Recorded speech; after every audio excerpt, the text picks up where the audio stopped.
Hi guys, it's Casey, and for this coffee with Casey, it's a little different. I'm actually here with a friend from college, Michelle Gordon, and we're going to talk to you today about female health, endometriosis, and all the things that come with infertility. I think this is a discussion that needs to be had and also shared with women all over because there might be someone out there that's struggling with the same thing. So, welcome, Michelle. How are you? I'm great. Thanks for having me. How are you? You're, I'm great. You're welcome. Good. So Michelle, tell us when were you diagnosed with endometriosis, and share a little bit about your story. I was diagnosed at the age of 29. I'd always had really bad cramps. I mean, debilitating cramps where I would be on the floor, holding myself in a corner somewhere. And it's not an exaggeration, which my friends and people who didn't understand thought it was. But my mom and my family knew. Um, I got my cycle when I was 10. Mm-hmm. And from 10, when I first got it, um, it was on for like probably a good month or so. And I went to the doctor, and my mom said the doctor wanted to put me on birth control, and she was like, no. And so, I would have these really bad cycles from then on. And, over time, I no none of the doctors could tell me what was wrong with me. And I know that, Mm-hmm. in the past, they didn't really have information about endo and they didn't really know about it. Um, so, of course, I'm going from doctor to doctor and, they put you on birth control. As I got older, I did get on it. And I wouldn't say it helped. Only thing it helped with was the length of time I had the cycle. So for the record, Michelle, how old are you? I'm 41. I'm 42, so yeah. So we're at that age. My experience, I was diagnosed with endometriosis at age 24. I started my period when I was 10, like Michelle. It's just funny that we have some of the, similarities. Um, I had painful periods when I was in my teens. They did not become, I guess, debilitating till I was in like my 30s. I mean, I used to have really bad ones where I had to stay home from work. I wanted to ask you, Michelle, how was it when you were on the seasonal or seasonique? I actually tried it, the one that makes your period go away for the 3 months. hmm That was the worst decision I think I ever made in my I've life. only had one bout with the seasoning. I think Did it do I anything completed weird the to whole you? thing. It was so long ago. I know Girl, that I would the never only thing forget that mine. I liked about Hmm. it is that when I went to Europe, because I was on Hmm. tour for a month, I Hmm. didn't have a cycle while I was on tour. Mm. So that's the only thing I was happy about. But the side effects, I don't remember the side effects. I just know when I was on it, I didn't want to be on it anymore. I took it for the 3 months and it was great. I was fine. 3 months were good. When it came time for me to get my cycle, it was literally like having three periods in one. I bled Oh for my. 16 days, extremely heavy, cramping, nausea, cramps where it felt like somebody took a hot poker and shoved it up your rear. That's how bad it was. Like it took your breath away. Cramps. I've never experienced anything like I honestly prayed to die. I prayed that's how bad it was. I Mm, told God just take my life because it was so severe. I've never gone through so much pain in my that's how I life. felt It in was April. extremely Like I severe. almost told God to just take Oh me. my God. That's how I felt. Mm-mm-mm. I would tell people the cramps that I would get felt like, and in my head, that's what I saw in my head, as if you Mm-hmm. were like scraping out a pumpkin, Oh, getting it hollowing ready to out be that carved. feeling? Yeah. Yes. If Yes. my stomach was a pumpkin Mm-hmm. and somebody was Mm-hmm. scraping it out with the spoon, that's how I felt. And Yeah. that's the only way I could actually like describe my Mm-hmm. pain, you know. Yeah. Um I can see that a lot of our issues that we have as far as our reproductive health has to do with the foods that we eat. Mm-hmm. And so I wish I knew that earlier on.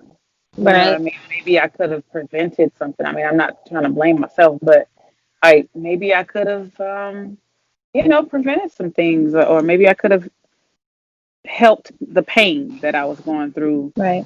but this is, because they don't have enough research on it, or they didn't at the time and now they do. Mm-hmm. Because it was nothing that we did to cause it, because of course they could never tell us how Right. endo is developed and how it came about.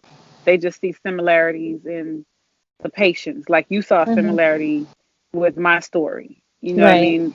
mean? Usually the patients started their cycle young, and I mean Mhm. their studies does not show how it comes about.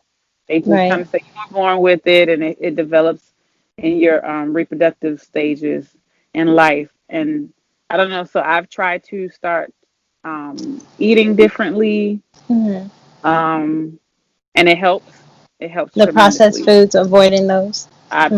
I try to avoid processed Yeah, food, but I know that it's almost impossible. it is. Um, The as convenience far of as it's in a box instead of fresh yeah, fruits and vegetables. Yeah.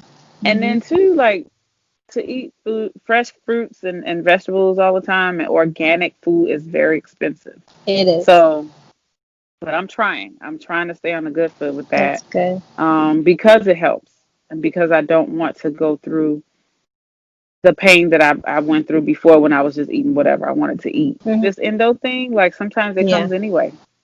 You can eat Yeah. right and it'll still be there, And So, exercise and all that, and they'll still be there. hmm It's yep, diet extremely and painful. exercise. Mhm. It is. So, if you can Yeah. help the situation a little bit, I guess that helps. Yeah. They said the equivalent. I read somewhere, endometriosis. That pain is the equivalent to breaking bones, and kind of like giving Uh, birth. So I yeah, was like, oh everybody my who I god. know who's had Yeah. kids who has Mhm. endo says it's like giving birth without the epidural Right. and without the medication. Yeah. But it's like you're giving birth all day because Yeah. you'll feel the pain, it'll go away. It comes in Feel waves. the It's pain. true. It comes in waves, Yeah. and that Yeah. drives you It crazy. can. And you're unproductive for that entire day because of what you're going through.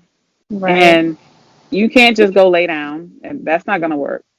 You know what I Mhm. mean? I went to see a specialist, and he was like, "Well, I don't see where the endometriosis is that bad. It hadn't progressed." And he basically told me, "You have the green light. Go ahead and try."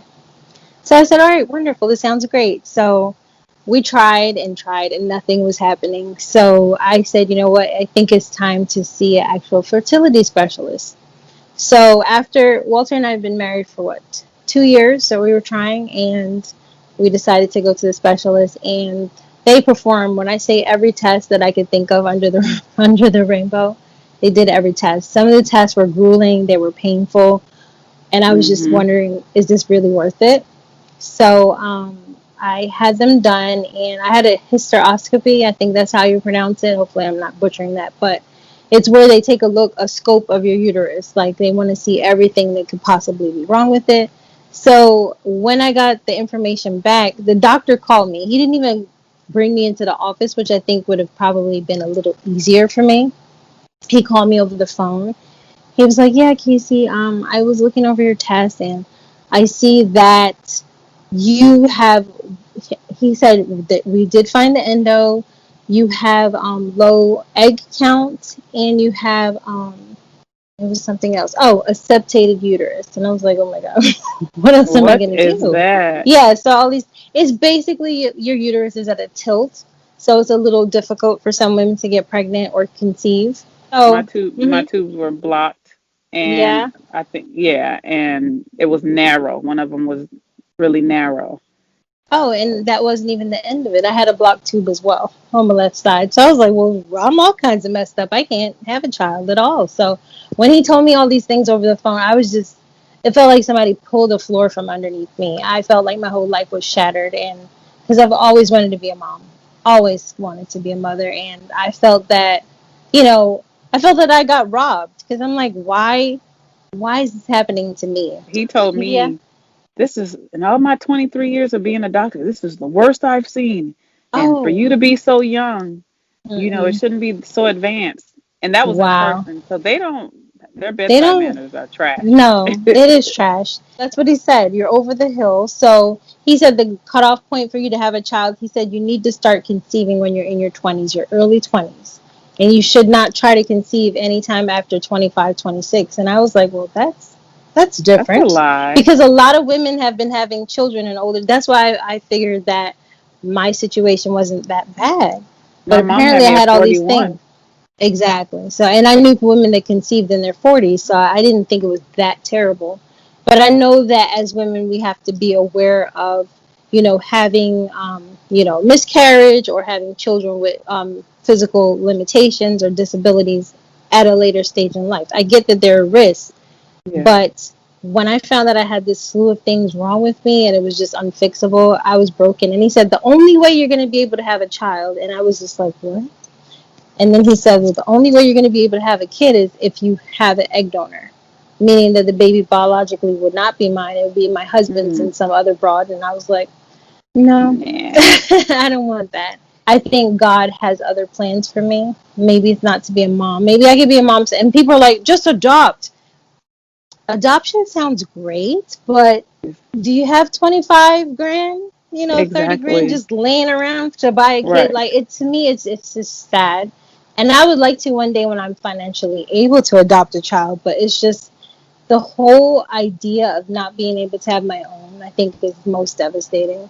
It And my is. husband, the thing is with my husband, at first I was like, oh God, how is he gonna feel? Because he comes from a big family. Like I have three nieces and six total, three nieces, three nephews, and I felt that he married this chick and she just can't have a baby, and I felt Mm. bad. I felt really bad. But he's like, babe, it's okay. Truthfully, it's okay. He was like, kids are overrated, honestly. He was like, I'm okay with you not having a child. He was like, we'll get some puppies. It's okay. So he's Uh, just really easygoing with it. The doctor said that he wanted to try me on Clomid. He made it seem like it was so hopeless, but he said, let's just give it a try anyway. So mm, I did Clomid and I did Follistim, the injections in your stomach. Like I was so terrified of needles, I had to give mm, myself these injections. mm, And I remember the first time holding the needle, I was shaking, to put it in mm. my abdomen. But it was a tiny needle. It was just a little pinch. And I was like, well, this is not that bad. But the thing with these drugs, they mimic pregnancy. So you'll swear to God you're pregnant. Exactly. So you get Yes. the vomiting, you get the Oh, nausea, yes. you get I the got that with everything, Lupron as all well. the worst. Uh-huh. Yeah, it's horrible. And it's like this serious thing that it plays with you in your mind because you're like, what if what if I conceive? And then you go and you take the test and it's negative. So I try not to be one of those women that were and never go on those sites, the trying to conceive sites. Those chicks are so depressing. They're like, oh, I try to, I just keep peeing on a stick. That's all I keep doing. They're obsessed with the whole idea Oh, of peeing on a no. stick, and it gets to where you just read too much, you absorb too much. So I said, you know what? Let this go. And I think when I turned 40, that was like, uh, I guess it was a time for me to understand and process. This is your life now. Yeah, the miracles and things can happen, but I had to accept it. It's still hard for me. I'm not gonna lie. Like I see women Yeah. with their children, I'm like, God, why can't that be me? I And understand. it And then does we make have you feel friends, mutual friends right, of ours that we went to school with are having kids in their 40s and right. they on And like you're baby like, number 3. Where's my yeah, one? I you know, know? right? It's hard. It's really hard, Michelle. Like I never thought that I would go through that and have the emotions and all of that, and this sadness and this emptiness, because I didn't think that that would accompany all that. I just thought that okay, I can't have kids. I have to process this, but it's a lot. Because you know you got a problem, but it's Mhm. like, okay, it didn't happen. And Right. then time kind of winds down on you and you're like, God, it really didn't happen. You know what I Mhm. mean? Yeah. So it is a hard pill to swallow, especially if you want it to be a biological parent. Yes. Um, Absolutely. I have thought about adoption, Mhm. but at this moment, I'm not married, and I don't think I want to adopt by myself. Mhm. Um, Even though I know some people have, and I commend them for it, Right. but I don't know if I'm ready to adopt. So it's not that far off my table. Yeah. So But you'll it know when will, you're ready. because sometimes you do see friends that and they Right. don't have kids, and you kind of wonder, like, I wonder if they have the same thing I do. I wonder if they're going through the same thing. Fighting through endo is easier when you have someone else that knows what you're going through. You know. I agree. So thank you, So Michelle. This has been a great chat. I feel good. I actually feel good after this. I didn't know how I would feel after this because I still I know felt how.